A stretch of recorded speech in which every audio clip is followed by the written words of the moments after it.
Olá, meus amigos, eu sou o professor Quincas Pena e eu, aí no meu canal do YouTube, professor Quincas Pena, né? Eu sempre estou apresentando os meus conteúdos, aulas de matemática, às vezes de ciências, e também eu gosto de contar as histórias do nosso querido Brejo, as histórias regionais. Então sempre eu sou sou um pesquisador folclórico, da história, gosto muito de ler sobre esses temas, participar dos momentos culturais. Então sempre estou apresentando também alguma coisa sobre a história. E hoje eu quero trazer para vocês um parecer jurídico que eu recebi de uma questão que tem tomado discussão em nossa cidade, que é sobre o centenário de Francisco Sá.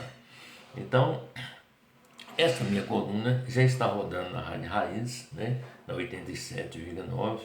É a coluna O Momento Histórico, né, Momento Histórico, e tem a apresentação minha, né, do professor Quincas Pena. E assim eu falo na nossa coluna lá e vou transmitir para vocês também que me acompanham pelo meu canal no YouTube. Olha aí, caros ouvintes, queridos brejeiros, há 2 anos a nossa coluna Momento Histórico tem levado a todos uma reflexão histórica sobre o centenário de Francisco Sá. Temos mostrado aos nossos ouvintes da Rádio Raízes, nas redes sociais, nas palestras que temos feito em escolas, nos movimentos culturais que participamos, que nos últimos 10 anos o Poder Executivo em Francisco Sá vem cometendo um erro no tocante ao aniversário da cidade. De acordo com todos os documentos históricos do município, a sua emancipação só se efetivou em 7 de setembro de 1924. Portanto, 100 anos ocorrerá em 2024. Todavia, as autoridades atuais insistem em comemorar agora em 2023. Estão errados, mas paciência. Diante de todas essas discussões sobre o fato, tomei a liberdade de pedir ao nosso conterrâneo e amigo, o Dr. Eustáquio Nunes Silveira, um parecer jurídico sobre o tema. Dr. Eustáquio é desembargador federal aposentado e atualmente tem escritório como advogado em Brasília, Distrito Federal. Ele é neto do coronel Jacinto Alves da Silveira, que foi o primeiro prefeito de Francisco Sá e que sua posse se deu em 7 de setembro de 1924. Seu pai, seus tios, tias, todos têm livros publicados atestando este fato, bem como outros escritores da terra, como o Dr. Arthur Jardim e tantos outros, escreveram sobre isso. Então, assim descreve o Dr. Eustáquio em seu parecer jurídico. De Eustáquio Silveira para Quincas Pena. Caríssimo, remoto o despretensioso parecer anexo, desculpando-me pela sua singeleza, resultado do pouco tempo disponível. Um abraço de Eustáquio Silveira. Os centenários de Francisco Sá. Parecer. Primeiro, a pedido do meu amigo Quincas Pena, profiro o presente parecer e o faço com muito prazer, por se tratar de questão afeta aos interesses da terra natal do meu pai e dos meus avós. O problema que me foi colocado consiste em decidir qual o ano em que o município de Francisco Sá, antigo Brejo das Almas, deverá celebrar o seu centenário de criação. Como se sabe, o município de Brejo das Almas foi criado pela Lei número 843, de 7 de setembro de 1923. No entanto, a instalação do móvel município só se deu um ano após a edição da citada norma, a 7 de setembro de 1924. Quando só então foram empossados o chefe do executivo e os vereadores à Câmara Municipal. Nessa ocasião, esteve presente o representante do Dr. Alfredo Sá, então chefe de polícia, convidado para ser o paraninfo. No entanto, quem compareceu foi o seu ajudante de ordem, o tenente João Câncio de Albuquerque, segundo o escritor brejeiro Geraldo Tito da Silveira. Vale ressaltar que posteriormente o município de Brejo das Almas, por obra e graça do governador Benedito Valadares, mudou-se de topônimo, passando a se chamar Francisco Sá, perdendo-se assim, a meu sentir, a oportunidade de se fazer justiça a seu grande benfeitor, que foi o coronel Jacinto Alves da Silveira.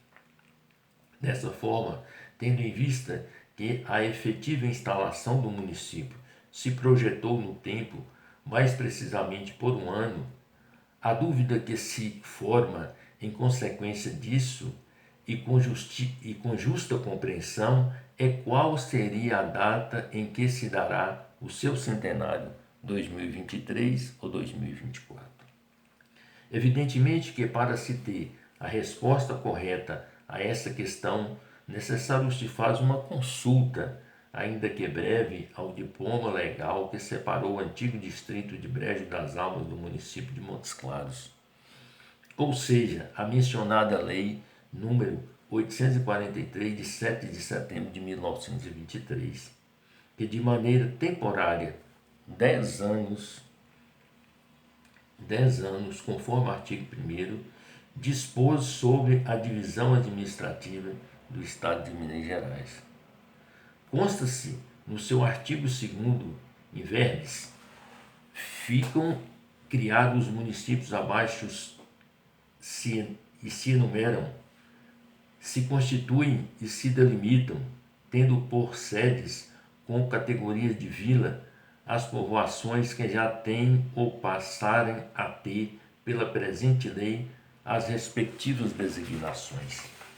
Quarto, de Brejo das Almas, constituído pelo distrito de Brejo das Almas, desmembrado do município de Montes Claros, a parte do território do distrito de Santo André, desmembrado do município de Gromogol, com a seguinte divisa: com o município de Brasília, começa no Rio Verde Grande, na confluência do Ribeirão do Ouro, descendo o referido Rio Verde até Foz do Ribeirão das Momonas. Com o município de Grão-Mogol, deste último ponto, continua pelo Ribeirão Momonas acima à confluência do Córrego Santo André, deste ponto, contornando-se a bacia do mesmo córrego Santo André até o alto da Serra da Jaíba, atravessando e prolongando-se até alcançar o rio Gurutuba, no ponto de confluência de um ribeirão formado com as águas dos córregos Preguinhos e Serra.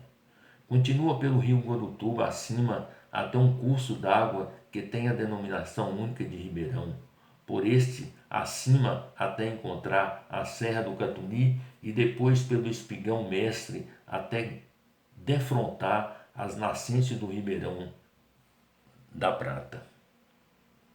Com o município de Montes Claros, deste último ponto até atingir as referidas nascentes do Ribeirão da Prata, desce por este até sua confluência no Verde Grande, desce por este último até a confluência do Ribeirão do Ouro, ponto de partida. Ocorre que também é evidente que no plano prático e jurídico, um novo ente federativo não se poderia de fato existir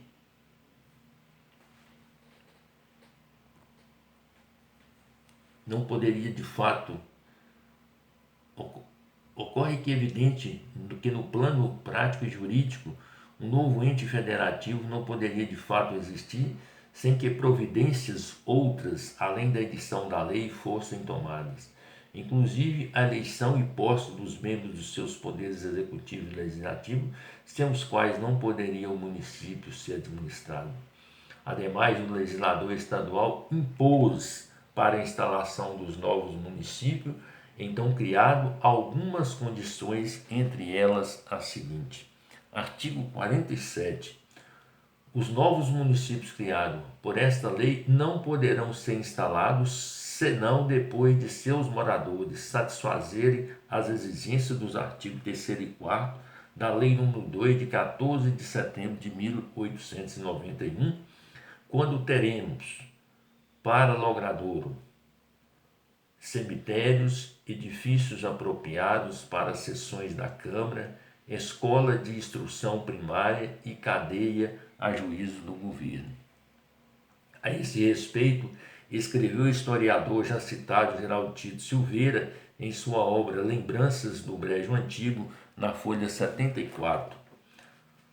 O município de Brejo das Almas foi criado pela Lei número 843, de 7 de setembro de 1923, e o governo, tão pródigo de desculpas de exaustão das finanças públicas para exigir maior contribuição particular, condicionou que sua instalação para quando fosse doado os prédios das municipalidades e do grupo escolar. Foi preciso, portanto, para a efetiva instalação do município, um esforço hercúleo dos cidadãos brejeiros, principalmente do coronel Jacinto Silveira, para a construção e entrega de todos os prédios onde deveriam funcionar os órgãos públicos considerados necessários para o desempenho da municipalidade. Diante desses fatos e os contextualizando sob o enfoque jurídico, pode-se dizer que a criação do município de Brejo das Almas submeteu-se a um fenômeno que a boa doutrina denomina de ato jurídico complexo, que é aquele que resulta das manifestações de vontade de dois ou mais órgãos, sejam eles singulares ou coletivos, que se fundem para formar um fato único. A jurisprudência do Supremo Tribunal Federal não difere desse nosso entendimento. Diante do exposto, conclui-se que o ato de criação do município de Brejo das Almas, o qual posteriormente passou a ser denominado de Francisco Sá, só se aperfeiçoou com a sua instalação ocorrida em 7 de setembro de 1924. Brasília, 23 de agosto de 1922. Dr. Eustáquio Silveira, desembargador federal aposentado e advogado, OAB, DF 23.510. Portanto, meus caros amigos, meus caros seguidores,